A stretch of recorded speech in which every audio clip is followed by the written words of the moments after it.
Kasi medyo legalistic siya Yes. ng konti. And maraming, kanina nga nung bago kami po mag-air, medyo nagdidebate na kami ni, ni attorney. Ipakilala mo ang ating guest. Actually, a guest namin is litigating attorney siya. He's from U1 Law Firm. Ladies and gentlemen, please welcome in our show, Attorney Oliver U1. Thank you. Good morning, Vivian. Good morning, Peter. Morning. To all the listeners, good morning. Thank you for coming so early. Oo. Itong dahil bad weather ngayon masarap. Yes. Oo, masarap humiga lang sana. Pero thank you, attorney, for gracing our show. Welcome. Oo. Yeah. Ito, attorney, pag-usapan natin nga yung ating Uber and Grab, no? Last week, I think it was even not even last week. So nga July 11 to be exact, siguro mga ganon, no? mga first week of July actually, nung napag-usapan sa LTFRB yung problema ng Uber and Grab, no? I think there were up for suspension dahil po dun sa issue ng colorum ng kanilang mga drivers. Yes. No? Yes. Oo. So yun yung parang pag-uusapan natin, ano ba yung issue na yon, attorney? Attorney, Ano ba yun? oo. What was that? Actually, na-magnify siya. It started nung na-air yung complaint ni John Lesaca. Yung nangyari dun sa mag-ina niya na hindi sila binaba doon sa supposed location na dapat nilang pagbabaan. So that triggered yung interest ngayon about Grab and Uber. So nung sinilip ng LTFRB, they found out that there are many units of Grab and Uber na wala pang franchise under LTFRB. Okay. So, ang hindi lang naging magandang epekto was the declaration of LTFRB na lahat ng walang franchise sa amin, considered colorum, hindi muna pwedeng bumiyahe. Okay. Which, in effect, ang napasama yung general riding public. Of course. Dahil hindi nila na-realize kung ganong kadami na ang nagpapatronize sa Grab at Uber. Okay. So, attorney, kasi parang sinasabi mo that's the one that triggered it, diba? Yes. Pero alam naman natin na marami na rin colorum na buses. Naku, nagkalat sa EDSA yan. Taxi, diba? So marami na talagang complaints. In fact, ang dami na rin pong complaints doon sa mga taxis na mga ganyan. Na alam naman natin mga colorum, hindi ba? Correct. So, ibig ko sabihin, I don't think that was the trigger effect. So, pero siguro, parang yun lang ang naging excuse siguro ng Dahilan nila. LTFRB to really look into it. Kasi kailangan natin talagang pag-usapan ng husto yan dahil yung sa case na yan na bigla na lang na meron na kayong 50,000 or whatever colorum numbers that you have. 60,000 according to them, Metro Manila. 60,000, okay? So, ngayon, hindi namin alam yan na meron ng ganyang karaming colorum, which is so impossible. Kasi imposibleng hindi mo alam. Kasi alam mo lahat ng mga applications na pumapasok sa LTFRB. Kasi nag-a-apply ang patuloy na nag-a-apply ang Uber and Grab, diba? Ng mga applications. So alam nila kung ilang tambak na yung applications ng drivers na nasa kanila. No? So but anyway, bago natin talaga pag-usapan yung kung ano yung issue kasi medyo masalimuot. Masalimuot ang issue ng Grab at Uber. Pag-usapan na muna natin what is before. I mean before Uber and Grab. Yes. Okay, kasi parang there was a need for Uber and Grab and bakit, So before Uber and Grab, alam natin 'di ba, attorney, na marami tayong problema sa taxi and public transport altogether. Talagang kulang na kulang. Talagang kulang tayo sa MRT. Yes. Kulang tayo sa kulang ng tren. Tapos sa mga bus, Diyos ko. Pagkatapos yung sa jeep, ang daming mga hold up. Yes. Diba? Actually, jeep ay isa sa pinaka-unsafe na transportation. Okay. Oo, kasi tingnan mo, walang seatbelt. Yes. Ang daling hold upin ng mga tao kasi bukas na bukas. Ang dami natin. 'Di ba? Walang safety ang jeep. Pa sa mga drivers, barubal magmaneho. 'Di ba? So Pero alam na natin yan na Oo. meron tayong mga problema sa ating mga public transport. And then pag-usapan na ngayon natin yung taxi because the taxi is the one that is closed to Uber and Grab. Yeah. Diba? Yan ang kumbaga i-compare natin yung taxi natin before Uber and Uber. Grab and yung Uber and Grab ngayon. Yeah. So bakit kaya na talagang ang daming nung dumating itong trending issue na ito, yun talagang ang daming Nag-react. Nag-react. Na, Kasi, in fact, mayroong petition, Vivian, Oo. na pinirmahan ng mga tao over the internet, online petition, that Grab and Uber should be here to stay. Ako, pumirma ako doon. Oo. Kasi, Ako din pumirma ako. kagaya ng sinasabi mo, ano ang problema natin Yes. sa mga taxi, di ba, attorney? Andyan yung tatanggihan ka. yes. Andyan yung pag umuulan, mas maarte sila. Kahit walang sakay, parahin mo, hindi ka hihintuan. Andyan dyan yung kukontratahin ka ng mas mataas. Oo. May metro ka May diba? metro okay, ka. sabihin na natin i-search mo siya, di ba? Oo. Pero, ibig ko sabihin, sila ang nagdidikta. Yes. Oo. We suffered, ako kasi hindi ako marunong mag-drive, Vivian eh. So kahit may mga sasakyan, hindi naman ako... So, ang gawin natin yung comparative para hindi tayo masyado malayo. Yes. Let's say, kunyari yung case na yan na sinasabi mo kokontratahin. Oo. Okay. Ang laki ng kontrata Kasi sa'yo. narinig ko, may narinig din ako na sinasabi nung ating taxi operator na tingnan ko nga yung aking notes dito na Oo. si Councilor Bong Suntay. Yeah. Was saying, I think he's the Philippine president of Yes. taxi operators, no? Yes, yung association nila. Association nila. Because I've heard him say, he's a friend also, but I've heard him say na sinabi niya na bakit daw ang public hindi nagko-complain nagko-complain sila pag ang taxi daw sisingil ng mas malaki, Mas mataas. Oo. pero pagka Uber and Grab hindi sila Nagko-complain. kasi Oo. parang yung sinasabi mo kinokontrata, Oo. di ba? Kasi may surging ang meron Uber din. eh. Meron din. Oo. Pag yung mga prime time, no? Oo, yung mga rush hours, yan yung mga ganyan, ano? Okay. Meron yung percentage, Vibs, like 1.8% to umaakyat yun hanggang 4% eh. Oo. 4 times. So, kung ikaw, ayaw mo, di wag mong, Yun na nga. di ba? Hindi yung nandun ka You na have sa a loob. choice. Nung nandun ka na sa loob ng taxi. Doon ka tapos kukontratahin. doon ka sasabihan. Na dagdagan nyo na lang Oo, ng ganito. ganon. So you don't know, di ba? Yeah. Unlike Uber and Grab, makikita nyo, di ba, attorney? Bago mo- Nakasakay na po ba kayo ng Uber and Grab? Yes. Oo. Oo. Sumasakay From ba time kayo? to time nag-grab at Uber ako. Ganon. So, familiar kayo, Familiar attorney, ako. dun Oo. sa mga Yes. rules and regulations ng Uber and Grab. Yes. Di ba tama po yung surge na sinasabi nila? So, sabi nga ni Councilor Bong Suntay, bakit nga daw hindi nagko-complain? Unang-una yung nga yung sinasabi mo, because before even engaging Yes. In the contract. in the contract, alam mo na kung magkano. So, it's up to you. It's your choice if you still want or not. Yeah. Well, actually, according to Bong Suntay, I've heard his interview before. Okay. Ang sinasabi daw ng taxi operators, we just want a level playing field. Okay. Kaya lang, we have to put things in the right perspective. Oo. You cannot compare apples to oranges. Yes. Hindi mo pwede i-compare ang taxi exactly over Grab and Uber. Kasi it's a different kind of animal talaga. Kasi app-based to, ina-applyan na to ng bagong technology. Yes. Unlike ang taxi. Oo. Tapos yung mga, paano mo ile-level yung playing field? Kasi, Upgrade and catch up with Uber. correct. Yeah. Correct. That's how you that's how you Clean do that. your taxi. Oh, I mean, It smells like you hell, don't yung stop- You karamihan. don't Correct. stop the Yeah. growth of another competitor. Yun Yeah, parang isa eh. yun Because eh.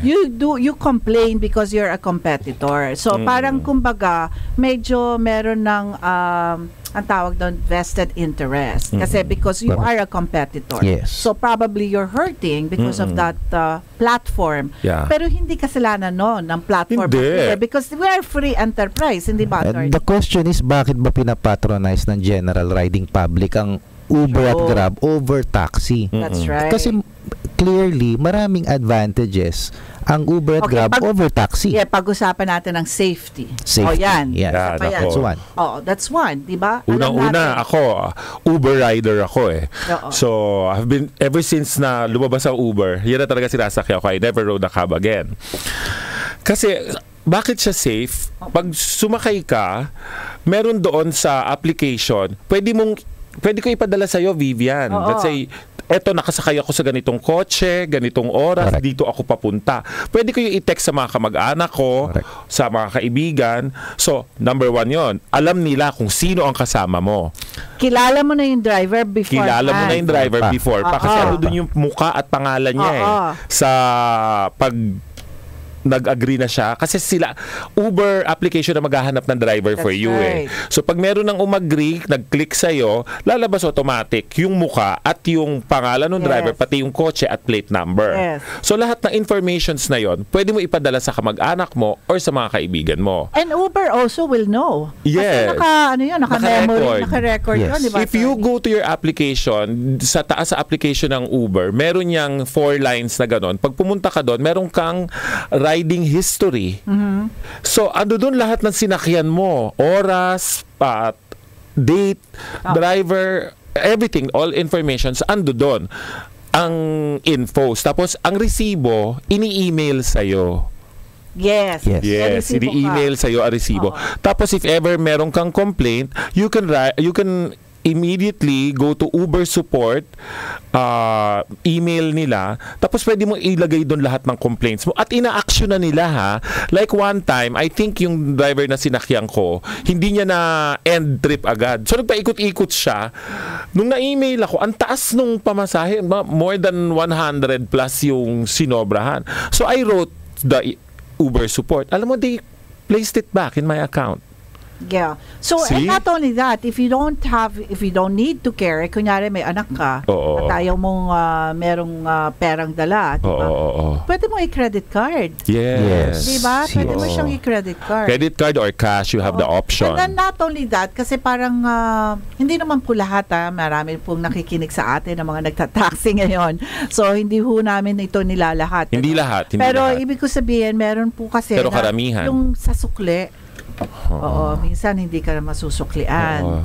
Hindi po ba? Malaki po ang 20 pesos ha. Hindi po maliit. May mabibili ka pong dissenting pagkain sa 20 pesos. Saka when we talk of safety, yung mismong pagpapatakbo nung sasakyan. Yun. Kasi sa Uber at Grab, most of the drivers dyan, yung mismong may-ari, yung operator Yes. mismo. Sa Sasakyan taxi, niya kasi. walang operator ng taxi na nagdadrive ng sariling taxi niya. I Yeah. don't know pero I think puro drivers talaga Kasi sila. kung talagang sa'yo yun, na ibig ko sabihin, lahat ng maintenance noon, sa'yo. Pati yung pagpapatakbo mo, pagmamaneho mo, hindi mo basta-basta mamanehohin yan ng pabarumbado dahil sasakyan mo yan eh. Yes. So yung safety ng passenger mo, mas sigurado. Compared to a Yes. taxi na hindi sila may-ari ng sasakyan. Oo, grabe. Gumanon. Oo. Taxi. Tapos ito pa, ito mga petty complaints. Oo, Like oo. for instance, yung aircon daw. Yan. Minsan daw, hindi. Hindi pag sila mo, kuya, pwede palakas ng aircon. Pipihit-pihitin niya lang na gano'n. Pero ibabalik niya sa dati. Yung, Kasi I think sa operator, ang gas yata, attorney, sa kanila. Sa drivers. Sa driver. Kanila. Oo. Oo. Sa kanila. Kanila. Diba? Pagkatapos, what about the insurance? Kasi I think may question doon, di ba, sa mga insurances. Ang Grab at saka Uber, meron din kasi insurance. It's one of the requirements. Once na mag-apply ka sa Grab at Uber as operator, one of the requirement is an insurance. Yes. So, safe ang Safe. At ibig sabihin, if there's something that will happen, at least alam mo na yung rights mo is matutulugan. practiced. Oo. So, those are the things. And also, ako, yung number 1, ako, sumasakay din ako kasi ng Uber and Grab. Kasi pagka, alam naman natin yan, yung mga coding, pagkatapos sira naman yung mga ibang sasakyan. Kumbaga, di ba? Yeah. So, kulang ka Bumuwalan ka ng choice. kulang ka. And then Oo. also sa parking. Correct. Wala ka na tuloy problema sa parking kasi parang, hahatid ka lang doon. And, Oo. pero ang pinaka-importante doon is yung hindi ka maghihintay Hindi ka mag-aantay sa kalye. sa kalye, Susunduin ka sa bahay mo. sa bahay mo, Oo. or whatever. Kung nasa Yeah. opisina ka, Yeah. makikita mo kasi yung arrival time. Arrival time. Oo. Arrival time nung Tsaka Uber. nakikita mo dun sa application kung nasaan na siya. Oo. Oo. 'Di ba? So yun ang pinaka-importante kasi kaysa yun nandun ka sa kalye, hanap ka ng taas. Oo. Kung meron kang makikita, 'di ba? At kung isasakay ka. Yun. Oo. So, ang dami talagang problema. So, that's why, nung pumasok ang Uber and Grab sa merkado, It was highly appreciated talaga. Sobra talaga. Pero alam naman natin na hindi naman dito ang nag-originate Hindi, ng ang Uber Uber. and Grab. Yeah. So, it's all over the world. Now, it's all over the Oo. world. And I think it's it not- began in Europe eh. And it's not only Or- Uber and Grab kasi marami pang iba Mm-mm. na iba-ibang ganyan, the same platform na may application and all, Correct. pero ibang pangalan. But it was only Uber and Grab kasi yung talagang That started that everything. started. Uber started everything. Grab follows suit. Actually. That's one reason na hindi pwede sabihin ng taxi operators na we must have a level playing field. Cannot. Kasi if they want a level playing field, ang gagawin lang nila is to create their own app. Yes. Kumbaga, pinakita na ng Grab at Uber kung paano nila ginagawa di gayahin ng taxi. Tama. Di ba? Oo. Actually, ang Grab may taxi eh. May Grab Correct. taxi. May Grab taxi. Marami ding mga taxi na nandoon sa application nila. Ang Grab kasi is taxi and cars, and meron silang Grab Express. Ito yung motor. May gusto ako ipadala sa iyo na gamit. Oo. Tatawag ako sa Grab, babayaran ko ng 90 pesos. Yung Grab Express motor yon, dadalhin sa iyo yung item. Oo. Di ba? Napaka-convenient. Hindi mo na kailangang Meron ding Kung Grab ano- Premium for executives. Yes. Kasi may mga executive na may mga meeting sila. Knowing na yung pupuntahan nilang meeting, masyadong traffic, mahirap ang parking. Grab Premium, SUV papadala sa'yo. Oh. So bagay sa lifestyle mo. Oo, doon sa Uber naman, ang tawag nila doon, Uber Black. Yun naman ang Oo, tawag Uber doon. Black. Uber Black. Pag gusto mo ng luxury car. Yeah, Let's say, Mandel. naka-gown ka, di ba? Pupunta ka ng Hindi naman hotel. limo siya. SUV Hindi naman. pa rin. SUV pa rin, pero maganda. Yung I'll take malalaki, the the Uber big Black. cars. Yeah. Kaya hindi rin magiging level ang playing field Bakit? Kayang gayahin ng taxi operators yung app. They can create their own app. But then, yung ibang services na pinaprovide ng Grab at Uber, din lang kaya. For example, ang Grab at Uber, pag nag-apply ka, hindi dapat more than 3 years ang model ng sasakyan mo. Yes. Oo. Ang taxi, even if may app sila, pero yung bulok na taxi pa rin ang gagamitin. Yes.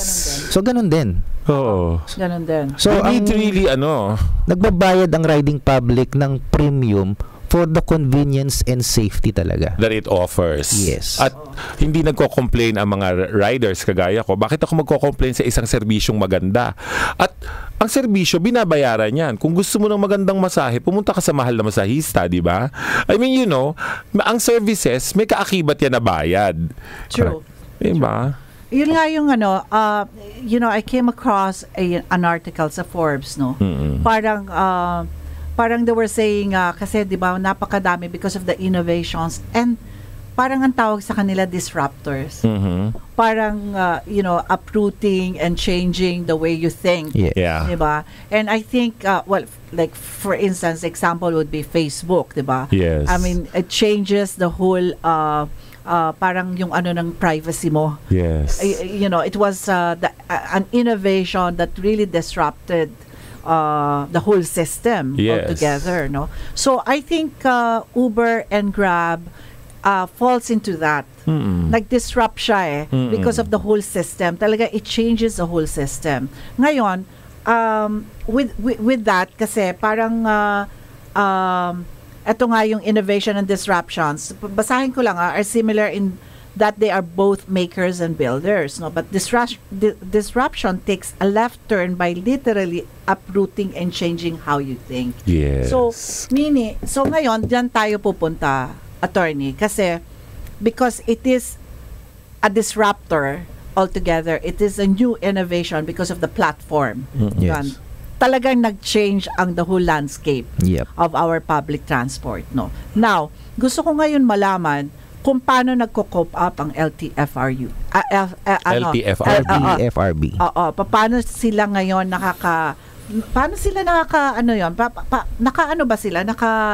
nakapag-adjust ba sila? in this new kind of system? Hindi pa. Hindi pa. I can Obviously. answer that directly. Hindi pa. LTFRB means the Land Transportation Franchising and Regulatory Regulatory Board. So, Board, yun sila. That's why they fall out. Yun nga, yung pinag-usapan natin kanina, attorney, kasi medyo yung debate po natin is kung ang Uber and Grab will fall under the jurisdiction ng LTFRB. Kasi Yes. meron din tayong mga nabasa at meron mga Nagsalita balitak tungkol dyan. Nagbalitaktakan.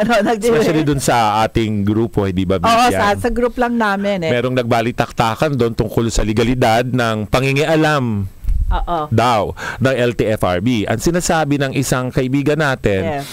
walang jurisdiction ang LTFRB because hindi daw common courier ang Uber at Grab. Carrier. Carrier ang Uber at Grab. Hindi sila kagaya ng taxi, hindi sila kagaya ng jeep at bus. Yun ang sabi niya. Kasi parang sinasabi kasi, di ba, attorney, na because parang it is not public in a way that because kumbaga, hindi mo siya pwedeng parahin. Oo. Di ba?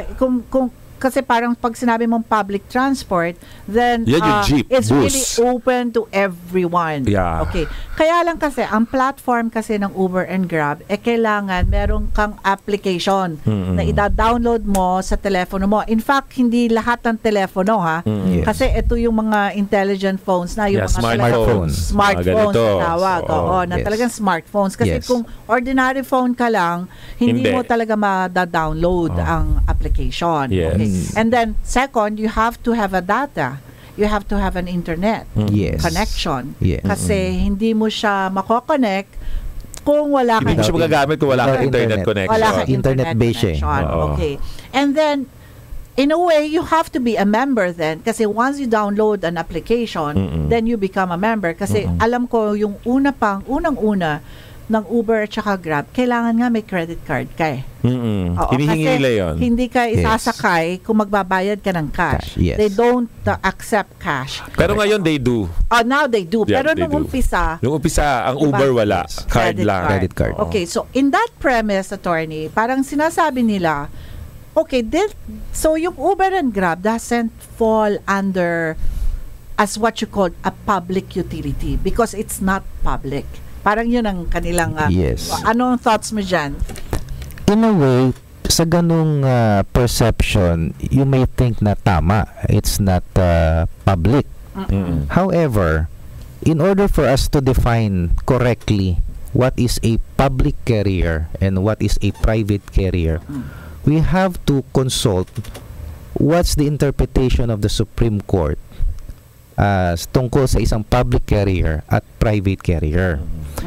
Meron din akong narinig na mga opinion ng kapwa lawyers ko na hindi nga daw dahil linilimit nila dahil ang sineservisan ng Grab at Uber ay hindi general public. Correct. Okay? That's why sinasabi nila labas dito ang LTFRB. Yes. However, based on my research, merong isang Supreme Court decision which is Philippine American General Insurance Company versus PKS Shipping Company. So, barko to. Barko. Wherein dito, dinefine ng Supreme Court ano ang meaning ng common carrier. Kasi meron tayong definition under Article 1732 ng Civil Code kung ano ang common carrier. Pero ang sabi ng Supreme Court, in interpreting Article 1732 of the Civil Code, kailangan i-consider mo rin yung meaning ng common carrier under the Public Service Act. Okay. Okay? Ang difference lang, ang sabi ng Supreme Court, once ang main business mo is to transport goods and passenger, at sinaservisyon mo general public, then you're considered Yun na yung question. a common carrier. However, pag sinama General mo, public eh. Yes, correct. Yun ang sinabi eh. correct. Oh. Pero pag sinama mo ang Section 13 paragraph B ng Public Service Act, sinasabi dito, hindi lang general, even if you have a limited clientele, which Uber and Okay. Grab has, still considered kang common carrier. Magiging private ka lang kung ang main business mo is not the transportation of goods or passenger. But attorney, teka muna. Pagka sinabi mo kasing limited, that doesn't mean na public pa rin siya. Public pa rin Public siya. pa rin, pero Kasi public pa rin siya, pero limited lang. portion lang ng No, let's public. say, kunyari, sa school lang. Correct. So, that is School public. bus. Kasi School bus, yeah. bus. Yes. Because limited lang yung iyong, di ba? Yung Passenger. passenger. Oo. But, didn't say na meron kang platform na kailangan doon ka muna dadaan bago ka makapag-engage. So, it parang nagiging private contract eh. Not necessarily, kasi pwede ring limited clientele ang Uber at Grab kasi nga katulad ng binanggit natin kanina, lahat Hindi mo siya lang ng may ma-access app kung wala ang kang... pwedeng gumamit ng Grab at Uber. Yes. In that sense, limited ang clientele ng Grab at Uber. Only That those defines it. who have the app Oo. can use Grab and Uber. Ito nga kasi meron din ako nabasa nga, sinasabi nila Uber is not a public utility entity because Uber is a private company which executes a private bilateral contract with the private passengers. Parang yun naman ang sinasabi nila na merong bilateral contract. Parang nga may kontrata ka nga kasi kapag ano ka ng application, pagkatapos 'di ba pipindutin mo 'yon? Yes. May pipindutin ka Confirm. Confirm. Confirm I-confirm mo. pick up. So that means there's a contract Yeah. between you and that driver Yeah. and or that Uber or that individual. that individual. Yeah. So there is a contract because you're confirming because beforehand sinabi mo na kung magkano ang presyo mo, kung saan kayo pupunta, anong oras ka makakarating, ito yung driver mo at ito ngayon ang babayaran mo para doon. Okay, teka, kanina pa commercial break tayo. We'll be back. Thanks. Ito ang DZRJ 810 AM H-Ry Media, ang himpilan ng bawat Pilipino.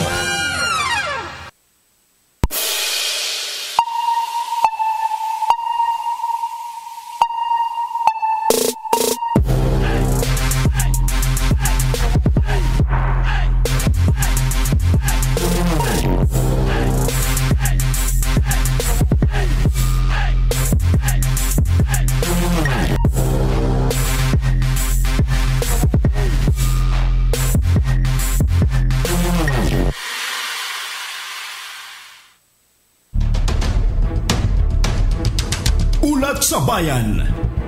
Paghahayag ng mga nagawa at gagampanang programa ng Pangulong Rodrigo Roa Duterte. Pag-uulat ng tunay na kalagayan ng bayan mula Luzon, Visayas at Mindanao.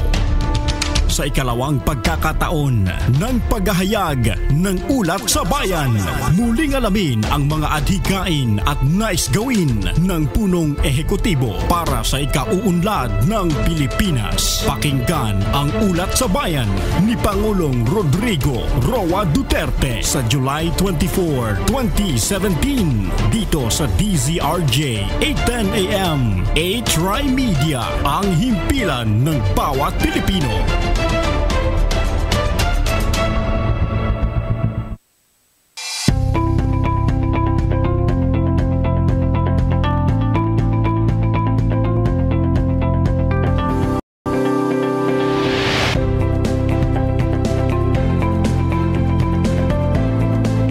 We deliver.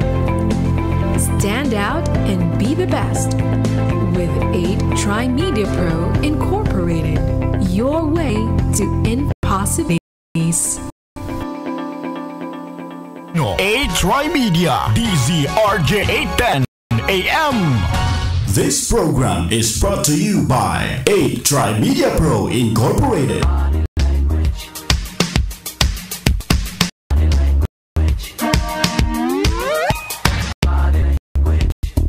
Ngayong Sabado, tinda ang aga dahil may tayong maksama sa isang matalino at makabuluhang talakayan. Handog 8-Try Media, makakasama at kakahuntahan na natin sa radio at social media baggage ng Philippine movie industry. Si Miss Vivian Velez. Live dito sa DZRJ 810 AM. Ang Double V sa DZRJ. Vivian Velez, the beauty and brain Velez. Vivian Velez. Kasama si Peter Serrano dito sa Double V. We're Alright. back. We're back. 7:06. Yes. And we would just like to say hi, Ricky Rivero, Mars. Nanonood si Nanonood siya si Direk. Direk. Oy, Oo. and then also condolence Kaya kay Oo. Direk Soxy Topacio sa Oo. kanyang pamilya at sa kanyang PETA family. Our condolences po. Oo. And of course, yung mamaya na tayo magpasalamat. Oo. Kasi let's get into Let's that. get into Mawawala that. na- Oo. So, okay, dun sa bilateral contract na sinasabi natin, attorney. Okay. Between the passenger and the Yes. owner. Okay. Sabi din ng Supreme Court dyan, again, bumabalik muna sila doon sa activity. If yung main operation ng business mo is transporting, then that's one indicator na public utility ka. Sabi ng Supreme Court, basahin Teka ko lang. muna, attorney. Anong taon to? This is 2012 decision. So, wala pa yung... Sorry. April 9, 2003 decision. Okay, 2003, wala pang Uber and Grab. Wala pa, Yan, wala pa. Wala pa yung Wala pa. platform na pinag-uusapan po natin. So, yung decision dito ng Supreme Court, hindi pa niya alam na in the future, magkakaroon ng platform ang Uber and Grab with the what we're talking about. Correct. So, it's a different, it is yung sa barko. Sa barko to, pero ang Common carrier. issue dito is kung ano ang ibig sabihin ng common carrier or a public carrier. Okay. Okay. Sabi ng Supreme Court, the regularity of its activities in this area indicates more than just a casual activity on its part. So, there's a distinction. Ano ba yung activity mo sa pagta-transport? Is it the main irregular activity or only a casual activity which is part of your main business? Tapos, neither can the concept of a common carrier change merely because individual contracts are executed or entered into with patrons of the carrier. Okay, ito na yung sinasabi nyo na contract between the nag-agree ka. passenger and the Uber or pero, Grab. hold on, attorney. Nagiging legalistic na po kami. Pero syempre gusto ko lang i-klaro ito. But yung barkong yan was already engaged in as a public utility, di ba? Hindi. It was already engaged, sabi niya. Actually, ang reasoning nga nung barko, hindi sila common carrier. From the very start. Yes, yun ang From stand the very nila. start. Oo. Okay. Kasi sabi nga ang clientele din nila, hindi naman general public. Limited ang clientele nila. May particular clientele sila. Kaya sabi nila, private kami. Pero sabi nga ng Supreme Court dito sa decision na to, hindi. Mali kayo. Kasi nga, maski dun sa pag-enter ng contract between the passenger saka dun sa transport mismo, such restrictive interpretation would make it easy for a common carrier to escape liability by the simple expedient of entering into those distinct agreements with clients. So, which nangyayari sa Grab, kung sino lang may app, Grab and saka yung may app, yun lang ang nagkokontrata. Kasi sabi ba, private to. Pero sabi ng Supreme Court, hindi. Hindi. Ako naman, Vivian, ako, punto de vista ko lang dyan, public siya. Public Kasi, ginagamit natin siya. I am part of the public. Correct. Diba? Ginagamit ko siya. So, though limited tayo. Pero yun nga sinabi ng Supreme Court, common carrier ka pa din, kahit limited ang miyembro mo. Yes. The mere fact that you transport passengers or goods makes you a common carrier. Ang legal opinion ko dyan is this. Once na ma-define mo ang Uber or Grab as a common carrier, ibig sabihin may jurisdiction ng LTFRB to grant a franchise or not. Okay. Oh, So yun. ngayon, attorney, ang pag nag-uusapan natin ngayon, that's why magkakaroon po ng Senate hearing dito, is because, siguro nakita rin ni Senator Grace Poe, tsaka ni Senator J.V. Ejercito. Kaya pag-usapan din natin kasi nga, nag-ano na sila sinabi nga nila na pabayaan na muna natin. Let it operate. Oo, kasi may yung inaano ng suspension ng RB na isuspend sila because of the violations of the colorum na nangyari. So ngayon sabi ang Senate na kasi sila ang head ng transport. Yes. So pag-usapan yan. Yes. Kailangan kasi pag-usapan. So ngayon, bakit kailangan ng pag-usapan? Kasi nga it's debatable Kasi Yes. the app para sa akin kasi the app really changes yung private ownership and public goods. 'Di ba? Parang yung sa akin kasi parang sa akin it is not very very clear. Hindi sa akin klaro. I know there is a ruling sa kasi parang parang dinefine niya kung ano ang common carrier, no? Yes. But then, paano mo nga i-define yung application? Kasi there is like parang a membership Parang ganon. Sinasabi mo nga, limited, yung sinasabi niya na it's, even if it's only for a limited clientele, pero public pa rin yun. Public pa rin Kahit yun. na limited siya, public pa rin Yes. yun. That is what I'm saying. It doesn't say na yung limited na client na yun, private. Would make it Yes. private. Make it private. So, Yeah. public pa rin yun. Public So, pa rin. kahit limited. So, but then, pumasok kasi yung application. So, kung pumasok yung app, yun nga sinasabi ko, na nagkakaroon ng parang membership-like. No, It's not like being a member. Yeah, it's being so of a it makes club. it private. It makes it private. In my opinion naman, ganito, I think we have to put it, katulad na sinabi ko kanina, in the right perspective. Don't compare oranges to apples. Yeah. Okay? The question whether or not dapat issuehan ng franchise ng LTFRB ang Grab at Uber, the answer is yes. Being a public transport. Yes. Okay? Pero, wag mong issuehan the same kind of franchise na binibigay mo sa taxi. Oo. So, ang problema dito is how do you regulate Uber, Grab? It's not a question of do we need to regulate Uber or Grab? Yes. Yes, of course. On how? But how? How, So, oo. dapat mag-create sila ng franchise that is distinct for Grab and Uber. Precisely. Yes. Hindi kasi ang nakakairita, Kasi Vivian, it's a new form Oo. It's a new form. Ang nakakairita kasi, tatanggalin agad ng LTFRB ang isang bagay na maganda ang serbisyo sa publiko. Okay. Hindi, teka muna.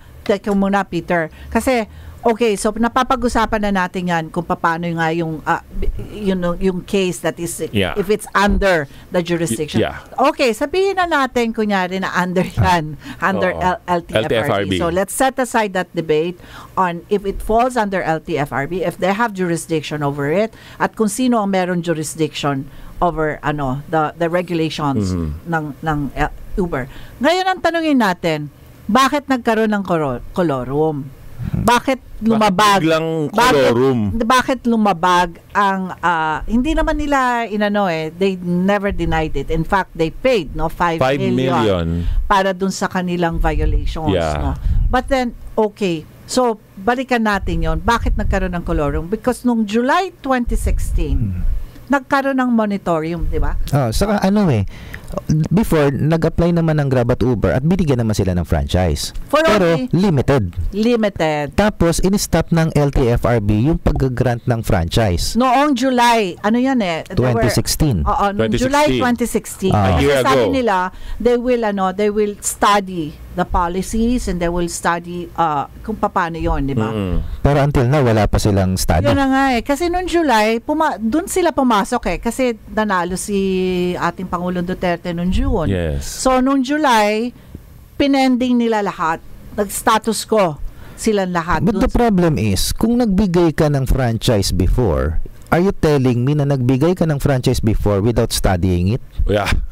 Hindi. Yun na nga. Oo. Diba? Kasi nag-agree ang Uber noon sa regulation nila na mag-submit ng ganito, nagbigay sila ng requirement, nag-comply ang Uber, at ang Grab, nagbigay ng mga hiningi nilang requirements. Pero ito nga kasi nga inaano ko nga yung schedule yung timing Oo. Kasi ito, so nung June 2016, lalo na ating so bagong administration. Hindi ba? So bago lahat, bago ang chief, bago lahat, di ba? Tapos pumasok nung July, nung pumasok yung bagong administration, biglang in-status ko nila sa LTFRB ang status ng Uber and Grab. Diba? Pero wala namang effect. Even magpalit-palit tayo na administration every month still, ganun pa rin naman yun Hindi yun na nga. Kung bakit nga. Bakit nila in all of a sudden they stopped. They sabi nila they'll have to review. Yun ang sinabi nila they'll have to review So yun ang reason nila for stopping for not giving out anymore permits. yung provisional Authority. authority. Yes. Kasi yun ang binibigay, 'di ba, sa mga drivers. For them, no, to be able to drive para hindi sila maging kolorum. Ang question ko dyan, bakit sila umarrive sa ganong decision? Bakit? Sa kabigla-bigla. Tsaka bigla-bigla. And then they sat on it. 1 year after, inupuan nila yon. Okay? You mean, dinedma nila? Inupuan nila. Yung mga kasi, as far as I know, ang Uber and Grab was giving applications. Yeah, to them. To them, all mga the drivers. time. Kaya All nagkaroon the ng time. kolorum Hininto ng LTFRB ang pag-grant ng franchise. Ang Grab at Uber naman, tumatanggap pa rin na application. So definitely, yung mga tinanggap nila application, magiging kolorum. Kolorum. Yes. Ngayon, Bakit ginanon sila ng LTFRB? Yun nga ang question. Yun ang question. Bakit nila inupuan ng 1 taon? Yes. Meron pa silang Bakit isang hindi nila ano inasikaso? Meron pa isang argument ng Inayos. LTFRB na pag binigay daw nila ng binigay yung franchise to all of these applicants, sobrang dami. It will congest our roads. It will cause traffic. Kasi nga meron binigay na figure, I think around, correct me if I'm mistaken, 60,000 applicants, both Uber and Grab, Metro Manila lang. Kaya lang, may mali. Ano yung mali doon? May double counting Remember, ang isang kotse, ang isang operator, nag-a-apply minsan both Uber and Grab. That's true. So yung 60,000 applicants mo sa Uber at Grab, it doesn't mean 60,000 units yun. Pwedeng kalahati dun. Dala-dalawa ang application. Not only that, nagfo-fall ang mga drivers Hindi naman all the time yan na, kumbaga, sila pa rin 24 hours sila Isa pa yan. di ba? I mean, within the 24 hours, siguro yung ibang 4 hours lang. Part-time lang sila. Yes. Like yung kaibigan ko, na Uber siya, most of the time, part-time sila. The point is, kung ganong kadami man ang Grab at Uber units na nag-apply, hindi yan all at the same time nasa kalye. Pero yun na nga chicken and an egg. Problema ba natin yung public passengers tayo mga passengers, tapos ililimit mo na naman yung convenience mo to have a good public good transport, option. a good option. Yeah. Dahil sasabihin mo, kulang ang kalye. I mean, ang problema natin, katulad ng coding, gusto nila 2 araw in a week. So, anong gagawin mo sa 2 araw in a week? Hindi ka alis. Hindi ka alis. Saan ka sasakay? Sa MRT. Tapos tatanggalin na nila yung Uber and Grab. So, paano na ngayon? Ayokong sumakay dun sa taxi dahil feeling ko, baka ma-rape ako. Correct. Diba? Ibig sabihin, hindi ako safe. That's what I'm just saying. Yung pa yung sinasabi ng LTFRB Hold dapat up lahat. Oo. So, ano yung option ko? Diba? They're trying to limit your parang dinidiktahan nila tayo they're trying to make you suffer, in other words, para sa akin. At saka lang ako, Vivian, dun sa binitawan na statement na hindi kami magpapapressure sa public. Di ba sinabi na LTFRB, come on, kami po, interest namin na dapat inaasikaso ninyo. Gusto namin ang Uber at Grab. Dapat asikasuhin ninyo na ma-issuehan nyo yan, ang tama nga si attorney, ng isang regulation na nararapat para sa kanila. Hindi yung patitigilin nyo. Ang ganda-ganda na serbisyong binibigay, tapos kung anong sasabihin nyo about may it. need sa market Hindi, saka need ng market kasi as free enterprise, ibig sabihin, hindi naman siguro lalabas ang isang tao kung alam naman nilang wala nang sasakay. Dahil sobra-sobra na. Oo. Hindi, saka ganito yan LTFRB, regulatory body. Okay? Part ka ng gobyerno. So kung i-regulate mo yan, dapat ang tignan mo ang kapakanan ng general riding public. That's right. Now, Exactly. at present, aminin na natin na hindi kayang i-provide pa ng gobyerno at present Ang mass transport. Oo. Kaya nga tinatangkilik ng riding public ang Grab at Uber kasi kulang ang mass transport, hindi maganda serbisyo ng taxi, hindi kulang ang jeep, hindi maganda serbisyo ng buses. That's why sumikat ang Grab at Uber. At saka maraming nabibigyan ng trabaho. Oo. But then let me go back to attorney. Kasi yung sinasabi natin na they start on all those applications, hindi ba? Hindi ba nagfo-fall yan dun sa anti-red tape Red act? tape. Not Kasi- necessarily. Bakit? May red tape, sasabihin mo kasi pagka let's say merong negligence or kakulangan sa pagganap ng isang tungkulin dahil linalagyan ka or binabayaran ka. And kaya nga meron akong isa site na provisions doon sa section 9 ng act na yon ng Anti-Red Tape Act. Pero bago yan, Maghanap buhay muna tayo. Tayo kailangan maghanap buhay. Oo. Alright. Ito ang DZRJ 810 AM H-Rai Media, ang himpilan ng bawat Pilipino. Uy, si Miss. Unang tingin pa lang, puti na. Kinis pa. Nag-Myra Vita White Hand and Body Lotion kasi. May vitamin E beads and natural plant extracts that help nourish skin deep inside for a healthy white glow. Puti at kinis, Ay, hanggang malapitan. yala na. Healthy white glow sa Myra Vita White Lotion. Yan ang alagang holistic by Myra. Trusted quality healthcare. Unilab yan. Makibahagi sa bawat talakayan. Ihayag ang inyong reaksyon sa mga programa ng A-Try Media sa aming mga social media accounts. A-Try Media-TV sa Facebook, A-Try Media DZRJ 810 sa Twitter, at A-Try Media sa Instagram. Makiisa sa bawat programa ng A-Try Media sa social media, ang himpilan ng bawat Pilipino.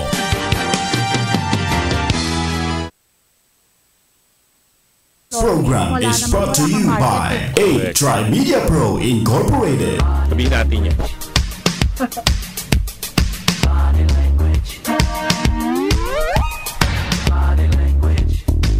Ngayong Sabado, tiyak gaganda ang inyong umaga dahil may bago na tayong makakasama sa isang matalino at makabuluhang talakayan. Handog ng A-Try Media. Makakasama at makakahuntahan na natin sa radio, TV at social media ang Miss Body Language ng Philippine movie industry. Si Miss Vivian Velez. Live dito sa DZRJ 810 AM. Ang Double V sa DZRJ. Vivian Velez, the beauty and brain. Vivian Velez. Kasama si Peter Serrano dito sa Double V. Alright, we're back. We're back. 7:23. Ang init ng issue. Oo, Ako, may oras pa 7:23. tayo. Meron pa. Okay, babasahin ko ito, attorney. I mean, guide me, no? Kasi yung sinasabi natin, yung LTFRB sat on the application ng mga drivers and then under Anti-Red Tape Act. Okay, their applications are deemed approved. Why? Okay, so ito, according to Section 9 of the Act, if a government office or agency fails to act on an application or request for renewal of a license, permit, or authority subject for renewal within the prescribed period, said permit, license, or authority shall automatically be extended until a decision or resolution is rendered on the application for renewal, provided that the automatic extension shall not apply when the permit, license, or authority covers activities which pose danger to public health, public safety, public morals, or to public policy, including but not limited to natural resource extraction activities. Okay, yan po ang Section 9. So, hindi ba klaro yon, attorney? Di ba? Well, kasi yung applications nila, 1 year, sabi nga ni si Pangulong Duterte nga, ang sabi nga, 3 araw 3 nga days lang. dapat maayos Di ba? na. O sabihin mo na lang 10 days, o sabihin mo na lang 2 Oo. weeks eh. Pero ibig ko sabihin, there is an act. Yes, based on the definition of the law that you have read, may exception eh. And yun ang gagamitin ng LTFRB. Ano ang You exception? mentioned when public safety Oh, is ano, 'di ba ang reasoning ng LTFRB kaya kailangan namin i-regulate yan at bigyan ng franchise yung mga kolorum because of public safety.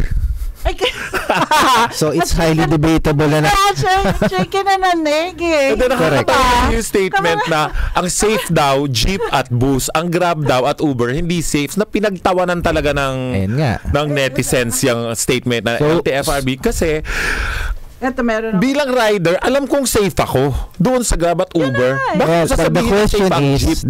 is who's going to define which is safe? Us, the public, the riding public. public. Dapat, Kasi dapat. sabihin kami naman Dapat. sumasakay doon. Yes. At kami na nagsasabi sa inyo. Na di ba? safe yun. Kaya lang, the regulatory body itself is saying hindi siya safe. That's the problem. Kaya debatable siya.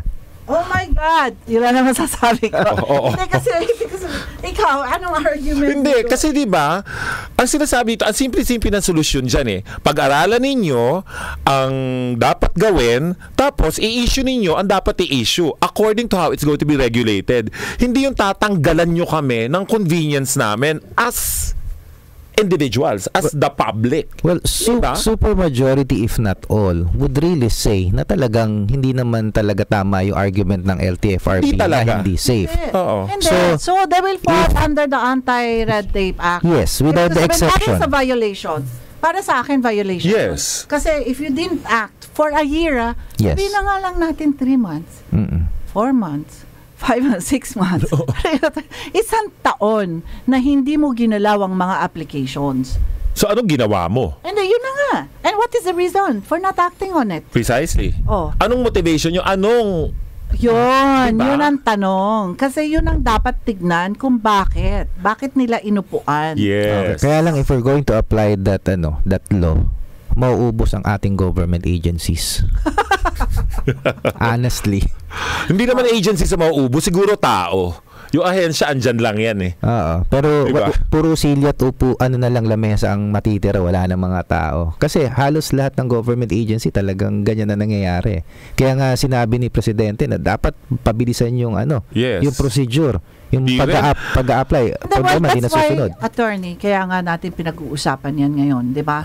Kaya natin dapat lahat ng tao ay pag-usapan yan. Yes. Because this is para sa akin, I don't know what is the reason, no? Of LTFRB of sitting on those applications at kaya na nga ganyan na nangyari because kasi free enterprise, ikaw naman kung wala kang market at ikaw ay isang negosyante, hindi ka naman siguro, you're not going to yung market mo, ikaw nakakabasa niyan at ikaw nakakaano kung ano yung kailangan, the needs of the public, Yes. diba? Oo. So nakita nila na talagang may kulang. May pangangailangan doon sa serbisyo na binibigay ng Grab at Uber. Correct. Kasi kung hindi sila, they won't. Kasi, Hindi, ito lang yan, Vivian. Magsasite lang ako isang napakalaking example. Sa Baguio, nagtayo doon ng SM Baguio, hindi ba? Namatay yung mga maliliit na industriya doon. Yung mga bag makers, shoe makers, dress makers, na pinupuntahan din ng mga tao sa Baguio yan at ng mga turista sa Baguio kagaya ko noong araw. Pag pupunta kami doon, papagawa kami ng bag. Kasi maganda tinayo ang SM, namatay lahat ng industriya Moms na and yon. pops. Oo. 'Di ba? Wala naman nagprotekta dun sa mga tao eh. Bakit itong isang bagay na napakahusay na ginagamit ng publiko, tinitira mo ng ganon? Ano Hindi, motivation tsaka mo? Kasalanan pa rin, of course, kasalanan ng yung government natin dati. Yeah. Kasi ngayon, isang taon pa lang, ngayon may build na nga tayo. So, kumbaga, ina-address na ng ating government, no? So ito problema pa nung dating administrasyon, Yes. no? Hindi tayo umunlad dito sa MRT na ito Yes. at hindi dumami ang May kaso na yan, hindi ba, Bibs? Yung MRT? Oo. So ina-address naman ng ating present government. Kaya lang, syempre, hindi naman lahat yan nababantayan ng ating Pangulo. Kasi nagbibigay siya ng policy and regulations na sinasabi niya nga yung Anti-Red Tape Act na sinasabi na dapat in 3 days may rason ka pagka more than 10 days or more than 30 days na hindi mo inilalabas yung applications na yan or permits, you have to have a reason. Yeah. Yun ang talagang sinabi niya hindi ba? So, Kaya nga this niya, falls diba, under Vivian, that. Tinayo yung 8888, yung Yes. magre-report ka ng corruption, para po dun sa mga nakikinig sa amin, kasi I have not used it yet, pero you said it's very effective. Marami Yes. nagsasabi. So kung kayo po kumukuha ng business permit sa City Hall or Yes. nagpaparenew ng mga lisensya ninyo or whatever, tapos nire-red tape kayo, you can call 8888 and report those people. Kasi po, kung hindi ito yung nga sinasabi natin, kaya natin pinag-uusapan ito at kaya natin na kailangan mag-report kayo para malaman. Kasi pagka hindi kayo nag-report, Walang makakaalam. Walang makakaalam. And Nandiyan you pa will rin just sila. take it as it is. Yes. Which is, yun ang naging problema natin. Yes. Maski noong araw pa. Oo. Okay. So, para sa akin talaga, yung dapat bisitahin yan, yung Anti-Red Tape Act, kung bakit nila inupuan yan. It's a big question on my part kung bakit inupuan yang 1 taon. Kaya nga may petition ngayon na lumabas na sinasabi, investigate LTFRB. Because I think it needs investigation na kaya- bakit ito nangyari ng ganito. Kaya hindi nga, ba? I welcome very much yung ginawa ni Senator Grace Poe and J.V. Ejercito na talagang pinatigil niya. In fact, meron siyang mga sinabi. May sinabi nga si ating Senator J.V. Ejercito. Sabi niya nga na kung ganyan kayo ka-stricto sa Uber at Grab, dapat ganyan din kayo ka-stricto sa mga taxi. Tsaka sa bus. Ang daming kolorum kaya sa EDSA. At alam natin na itsura ng mga kolorum. Daan-daan. Kung libo-libo yung mga bus na kolorum na tumatakbo sa EDSA, pati mga jeep na kolorum. Tapos sa Grab at Uber, ang taas ng ano mo. I mean, come on. Who are you kidding? Mali There must kasi be yung something there. Mali yung angulo na tinitignan nila eh. Kasi ngayon parang ang pinipicture nila, ang problema natin is Grab at Uber. Actually, hindi. Ang problema natin is LTFRB. Kasi they are supposed to regulate, pero they are not doing their job. Tama. Yes. Oo. Pero sinabi nga ni JV, pareho daw may mali. Pareho nga may mali. Okay, admittable naman yun. Talaga may mali ang LTFRB. Tapos may mali din naman ng Uber and Grab kasi nga biglang nag-release sila ng kolorum na ganyan. Ano? Pero ibig ko sabihin, mas gusto ko na yung pagkakamali ng Uber at saka Grab. Kasi they are for the public. Dahil tayo ang nagiging yung ating convenience natin ang na-a-address. Yes. Ang LTFRB. Yung convenience ba natin ang na-a-address? Hindi. Ito pang nakakatawa dyan, attorney, ha? Babasahin ko lang, ha? Yung kay ating Secretary Tugade. Alam niyo ba kung ano yung sinabi niya? Meron siyang sinabi, ito babasahin ko. The government should also have a share from their earnings. If needed, there should be mechanics on revenue share collection. Their respective income should also be shared to the government. Tama ba yun? Okay, isang issue kasi yan. Sinasabi nila, ang problema din sa Grab at Uber, kumikita sila pero they are not properly taxed by the government. Now, if we're... Yan ay issue last year eh. But if we will talk about taxes, it should not be under LTFRB, under BIR na yan. Yun na nga. Dapat magkaroon ng revenue regulation ng BIR concerning Grab and Uber on how to tax this transport group. Pero hindi dapat problema ng LTFRB yan. Hindi, tsaka, bakit hindi man tax ang sinasabi niya eh. Hindi naman problema yun sa tax. Hindi. Focus niya. Ang sinasabi niya yung earnings eh. Yung earnings mo, na dapat parte ka ng government dun sa earnings mo. Saan ka naman nakakita ng gano'n? Na kunyari ako, meron akong kumpanya na hindi ka naman nag-invest sa akin, di ba? Regulatory board ka lang, kumbaga sa regulations ka lang dapat and policies, di ba? Tapos bigla mo sasabihin sa akin, hindi, gusto ko makisosyo sa'yo. Ay, hindi pwede yun. Hindi pwede yun. Pwede yun, sabi ko nga, in the form of tax. Kumikita ako, may negosyo ako, kumikita ako, magbabayad ako ng tax. Pero para mag-share ako ng income ko sa'yo, aside from the tax na babayaran ko, mali yun. Mali na yun. Para ka na hinold up. Diba? Ang labo ng mga statements siya. What's her name again? Hindi, him. Hindi, panood ko sa babae. Secretary Tugade, mismo nagsalita noon. Nagulat nga ako kasi when I was reading it, sabi kong gano'n bakit nag-invest ba ang government sa Uber and Grab? Oo. Ang nakikita ko lang kasi talaga, parang all of a sudden, naging major issue siya. Because of the success. Yung talaga eh. Kasi correct. Parang kung hindi naman successful naman yan at walang papansin. Effective. Walang papansin. Sabi nga, pardon the cliche, ang punong mabunga, binabato. Hindi ba? Yun. Ganun na nangyayari ngayon eh. Because of its success, kinaiingitan siya, may mga taong gusto siyang maputo-stop. Kasi ang sudden ng decision, tsaka ang solid, agad-agad. Hindi ba? Parang, saan ka galing? Teka lang, hindi na ito pwede pag-usapan, tatanggalin mo na lang agad talaga. Labo eh. Hindi ba, attorney? Yes, I agree. Pagkatapos, of course, yung nagkakaroon ng medyo shady ng konti, it's because all of a sudden also the taxi operators are parang talagang they're all out there dumadagdag, parang dinadagdag. Oo nga, dapat, we have to have a fair playing fields. Meron tayo. Tapos yung may mga, bakit kami, ganito ang aming regulations, pero sila hindi ganun ang regulations. Teka lang, at ilang taon tayong biktima ng taxi? Hindi lahat hindi ko po nilalahat kasi may mga nasakyan po rin akong taxi na napakababait na mga drivers at commendable naman po din sila. Pero karamihan ng taxi drivers, biniktima tayo ng ilang dekada na tayong biktima ng taxis na hindi matitino ang serbisyo, hindi ba? Tinitiis natin. Ngayong dumating tong Grab, gusto mong patigilin? Again, bakit ba tayo na biktima ng matagal na mga taxi? It's again a problem of regulation. Anong ginawa ng LTFRB as regulatory body? Supposedly, hindi dapat nagagawa sa atin ng mga taxi yung mga complaints natin kung tama ang regulation na ginagawa ng LTFRB. Yun. Ano ba yung mga kasi sa totoo lang, ang taxi is public service, hindi ba, attorney? So pag pinara ka, kahit saan pupunta yung pumara sa'yo, isakay mo, metrohan mo, pagbayarin mo. Diba? Hindi pwede dapat na naging regulasyon na yan dati. Hindi ka pwede tumanggi. Ano na lang diba? Tingnan mo yung body ng mga taxi. Merong telephone number na hotline ng LTFRB.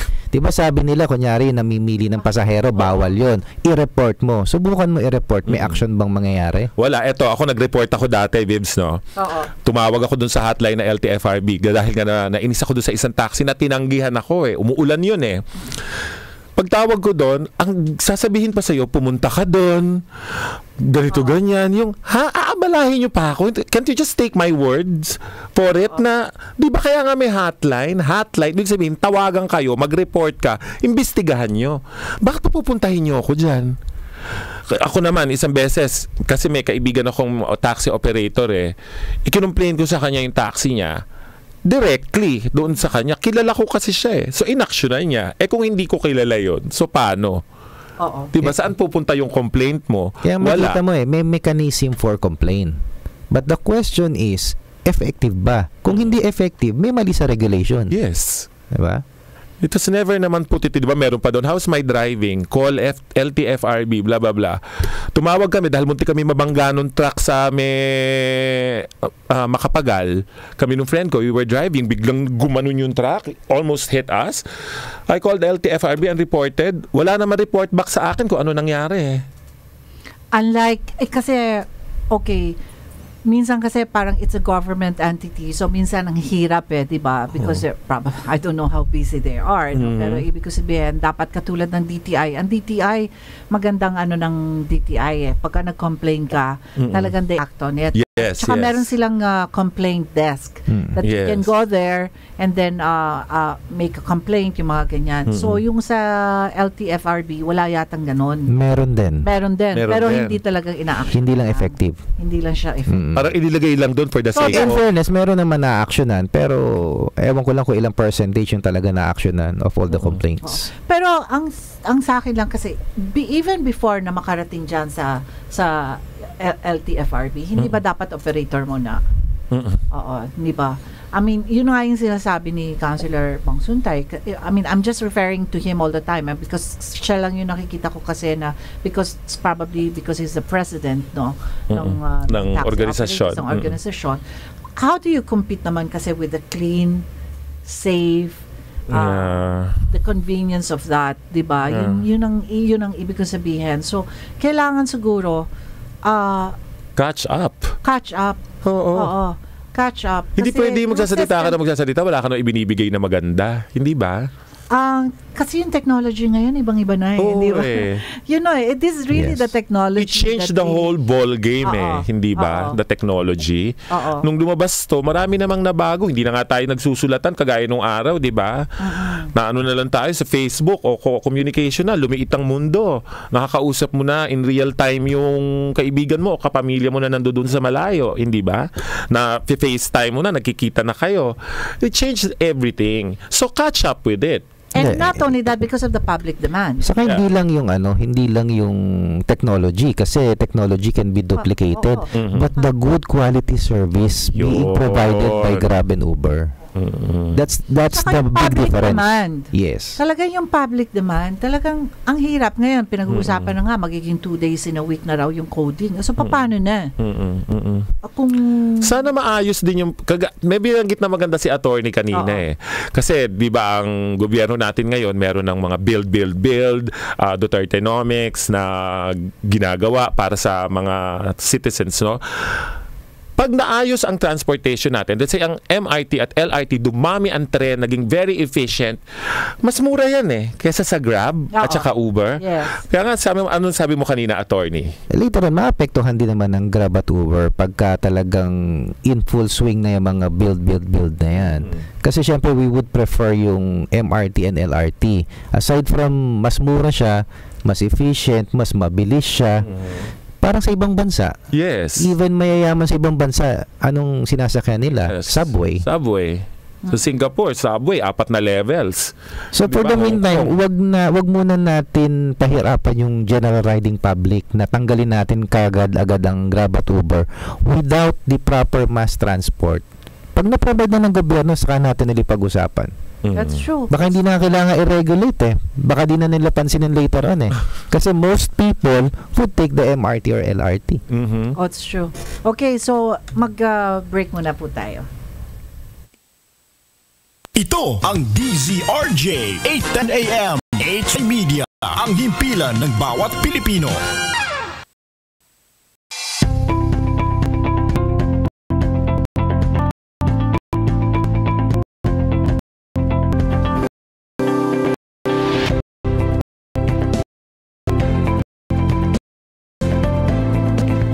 We deliver stout and best with 8 Tri Media Pro Incorporated.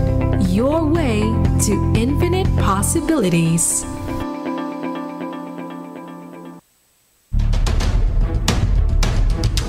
Ulat sa Bayan.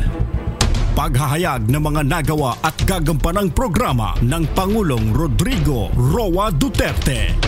Pag-uulat ng tunay na kalagayan ng bayan mula Luzon, Visayas at Mindanao. Sa ikalawang pagkakataon ng paghahayag ng Ulat sa Bayan, muling alamin ang mga adhikain at nais gawin ng punong ehekutibo para sa ikauunlad ng Pilipinas. Pakinggan ang Ulat sa Bayan ni Pangulong Rodrigo Roa Duterte sa July 24, 2017 dito sa DZRJ 8:10 AM H-Rai Media, ang himpilan ng bawat Pilipino.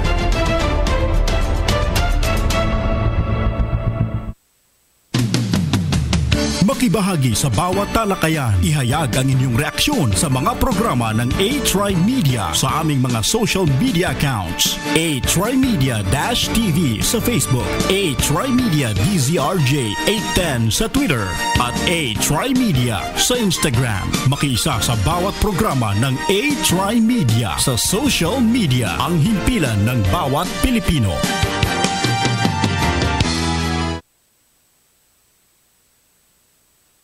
AM. This program is brought to you by Tri Media Pro Incorporated.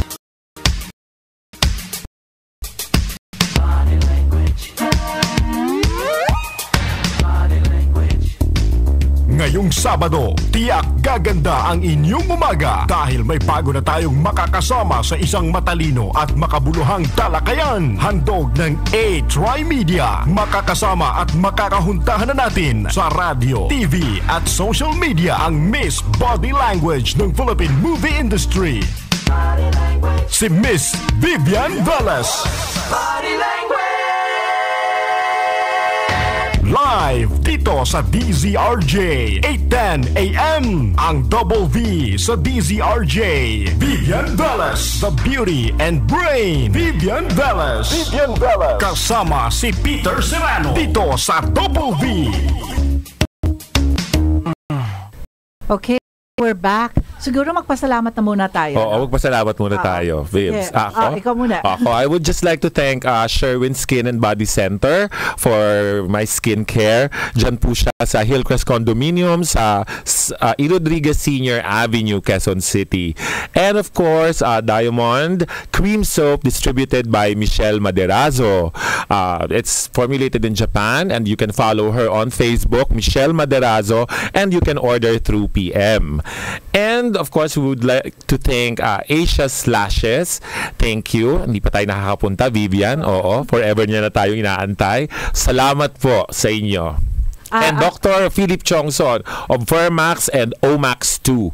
Yun yung sinasabi ko sa yung mahusay sa balat. Hindi ng mga radio listeners natin kung ano yung Fairmax, ano po siya para sa mukha at nakakagamot siya ng mga sakit. Hindi lang nakakaganda. Yan. Okay, ako naman gusto ko magpasalamat kay Dr. Joanne.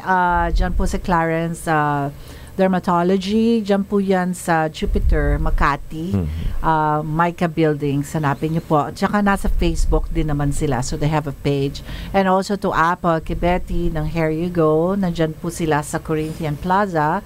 And diyan sa Ortigas Center, which is in Sapphire Road. So puntahan niyo po siya.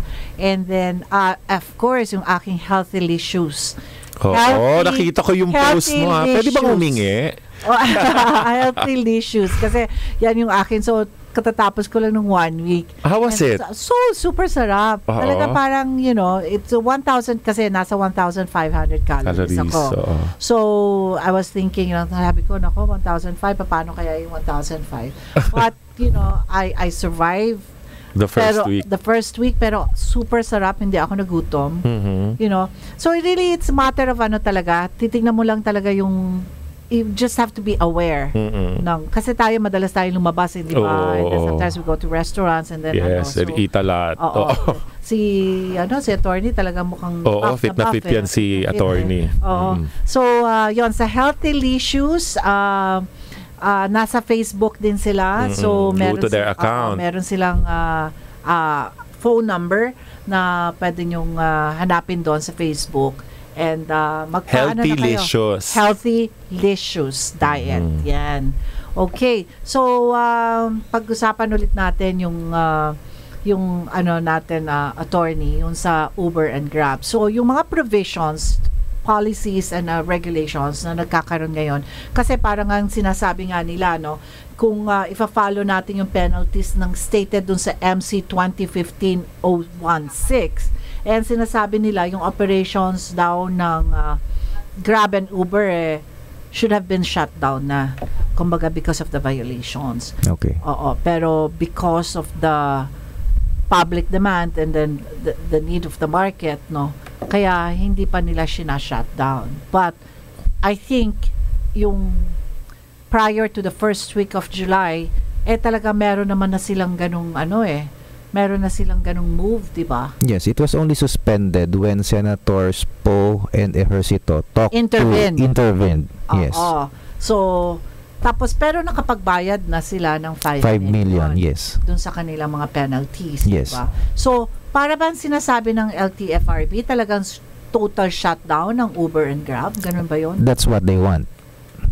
Why would they want that? Hindi. If you're going to follow yung kanilang rules, yun naman talaga ang penalty. So, wala namang ibang pagpipilian. Kaya actually, nagsabi na sila ng suspension.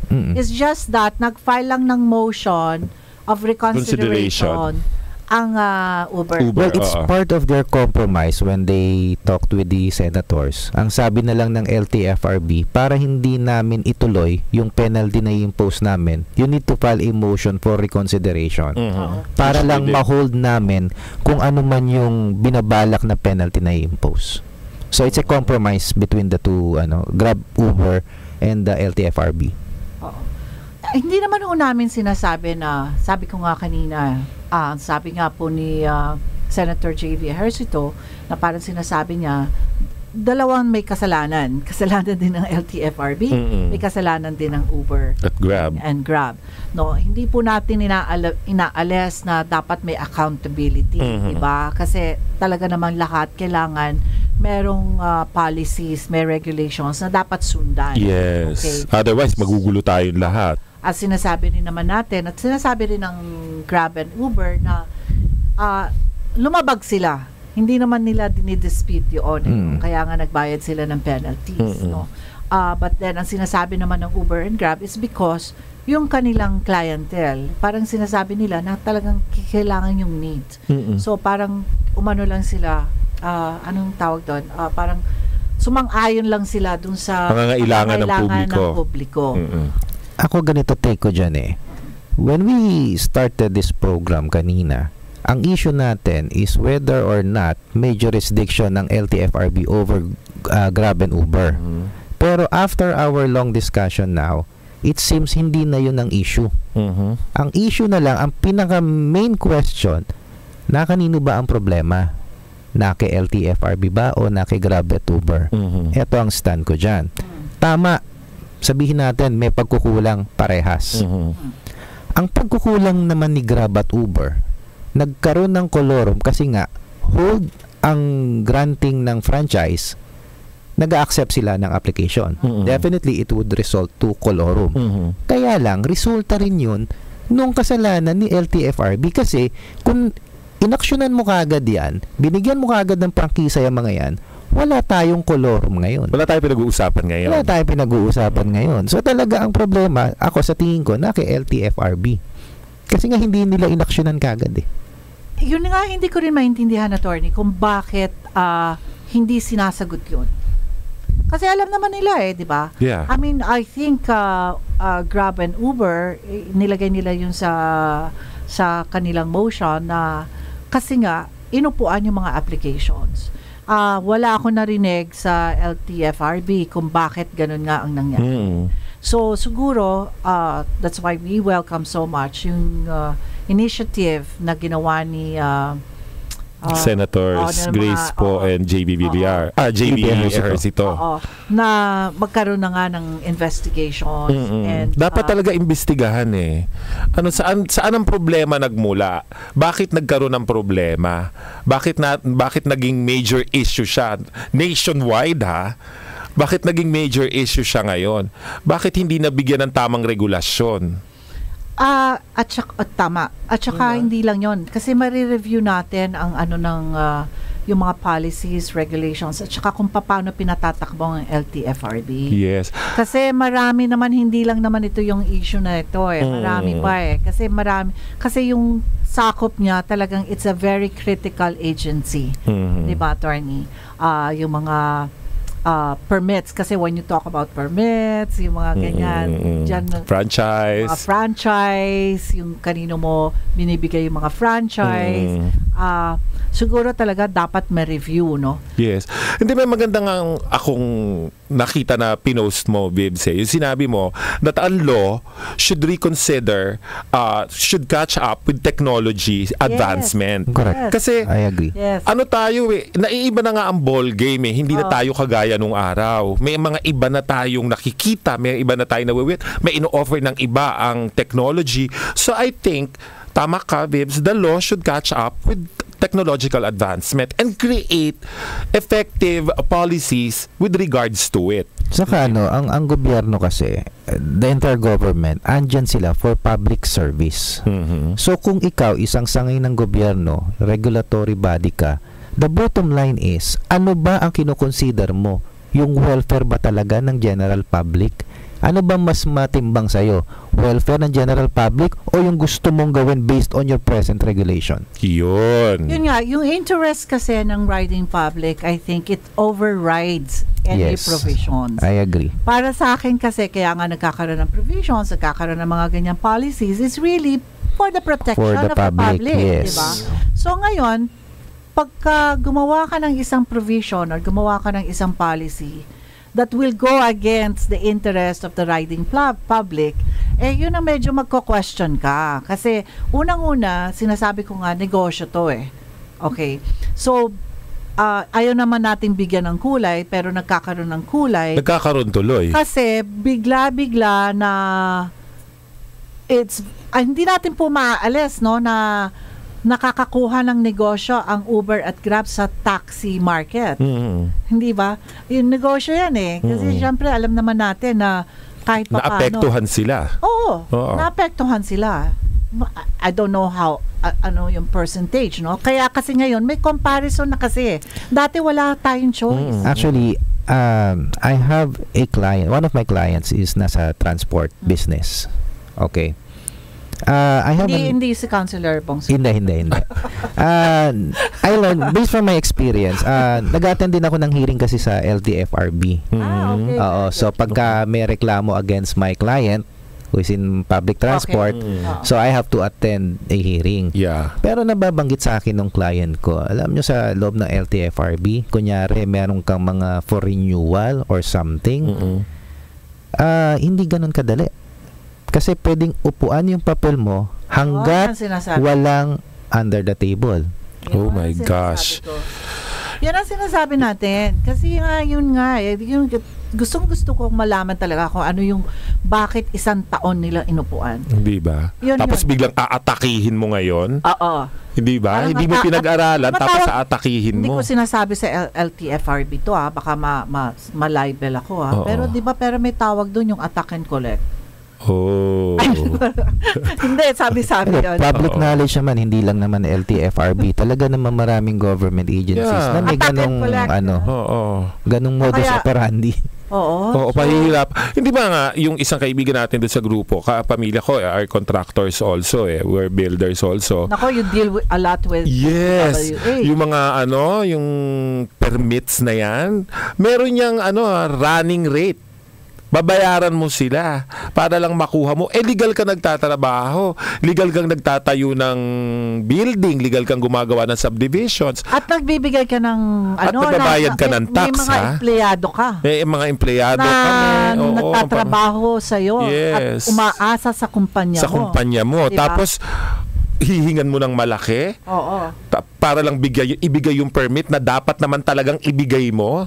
Oo. 'Di ba? Abuso Kaya Duterte administration, let's get rid of this. Nga, yung meron silang collection, nagawa na nila lahat. So for collections na lang ito At saka for release na. Meron yung budget nandun for release. Hindi nila nire-release. 'Di ba? Oo. Legal legal 'yun. Oo. Tapos pupunta ka rin sa opisina nila, lunch sila doon. Di ba dapat nga wala ng lunch? Di ba sabi nila wala ng lunch sa mga government offices? Yes. Na hindi mo pwedeng paghintayin kung sino yung mga nag-aantay doon. Give a shifting. So, yung nakita ko yung first 6 months, actually, everybody was attentive. Yeah. Everybody was attentive kasi syempre kita mo naman ng ating presidente pag nagmura, di ba?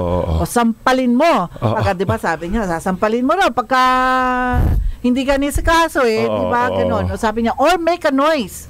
Magreklamo ka, di ba? Yes. Say something. Kasi kung hindi ka magreklamo, you don't say anything, at talagang hindi ka aaksyonan. Hindi ba yun nasabi sa akin? Intimidation yan Pero hindi naman sinabi talaga ni Presidente. Sasabihin natin, alam mo naman yun, di ba? Kung magsasalita ng mga ganun. Ibig nga sabihin lang, magreklamo ka. Magreklamo ka. Okay? So, nung una, ng mga first 6 months, 8 months, nakikita ko meron. Pero ngayon, parang bumabalik. Creeping in, talagang pakonti-konti na lang naman yan. Yes. Dapat yan balikan no? Di ba, Attorney Vips? Balikan yung regulasyon na yan Balikan ng mga government agencies sa mga city halls. Ano dapat ang gawin sa mga yan? Yung mga humihingi ng lagay, hindi ba? So, pwede pa natin itong pag-usapan kasi gusto kong makita kung kailan hindi ko alam kung kailan sa Senate ito sa Senate Committee. Pero it's really something that we're going to look forward to. And titignan po natin kung anong mapapag-usapan dyan. Sana naman na medyo nagbigyan namin ng linaw ang issue. Yung mga sinasabi po natin, hindi naman po lahat ng taxi operators. Hindi. No. Hindi na lahat ng taxi driver. May matitino din. May matitino, pero ibig ko sabihin... Yun ang nakakalungkot, Bibs. Yung matitino ang naaapektuhan nito Yung mga nagtatrabaho ng disente. Kasi yung karamihan na kasamahan nila, yun ang Pardon the word, yun ang buwisit eh. At hindi rin natin sinasabi na ang Uber at Grab walang problema or walang complaint against them. Meron din. din. But very few. Very Oo. few, tsaka talaga yung accountability talaga namang masasabi mo Oo. mas Clear cut. and present. Yes. Yes. Okay, Attorney, parting words po. Una-una, thank you for guesting me in your show. Thank you. And I hope nakapaglinaw ako ng mga ilang issues regarding dito sa issue ng Uber at Grab. Ang sa akin lang is that sana upuan talaga to ng LTFRB, Grab, Uber with the help of the Senate para malaman natin, is there really a need for us to have a new law para lang sa Grab and Uber? Or kailangan lang natin magkaroon ng bagong klase ng franchise or regulation para sa Grab at Uber? But the bottom line is, dapat ang mag-benefit lagi ang public. And that's the most important thing. Thank you. Thank you so much, Attorney. And of course, tapos na naman po 1 oras at kalahati. Maraming salamat sa panunood. Ladies and gentlemen, just to remind you over and over, importante po ang boses na marinig. Iparinig po natin ang boses. Huwag po tayong papaabuso. Kapag po nakakaramdam kayo na pang-aabuso, may hotline na po tayo na 8888. Isumbong natin dyan ang mga opisyalis nating umaabuso sa ating karapatan. Ayan. Wala na akong masasabi. Sinabi niyo na lahat. But of course, yung consideration natin sa always yung riding public natin, dapat yan ang i-consider talaga ng government. Yun ang clear cut yon. Yes. And of course, excited po tayo sa SONA. Sa Monday. Sa Monday. And tingnan po natin kung ano Siyempre, atake na naman yung ng report, batikos. yung report Yes. ng ating Pangulo at kung saan pa tayo papunta. No? Yes. At maraming salamat po. Pero sana itong LTFRB ay isa dun sa mga medyo kailangan bisitahin. Ma-address. Ma-address. Maraming salamat po and we'll see you again next Saturday. Thank you. Thank you, Attorney. Thank you. Pampagood vibes sa inyong Sabado ng umaga. Mga makabuluhang talakayan at kaalaman para sa ating mamamayan. Yan ang hatid sa inyo ni Miss Vivian Velez sa programang Double V. Si Miss Vivian Velez sa Double V. Kasama si Peter Serrano. Tuwing Sabado alas 6:30 hanggang alas 8 ng umaga. Dito lamang sa DZRJ 8:10 AM. A-Try Media, ang himpilan ng bawat Pilipino. Ito ang DZRJ 8:10 AM. A-Try Media, ang himpilan ng bawat Pilipino. Ulat sa Bayan. Paghahayag ng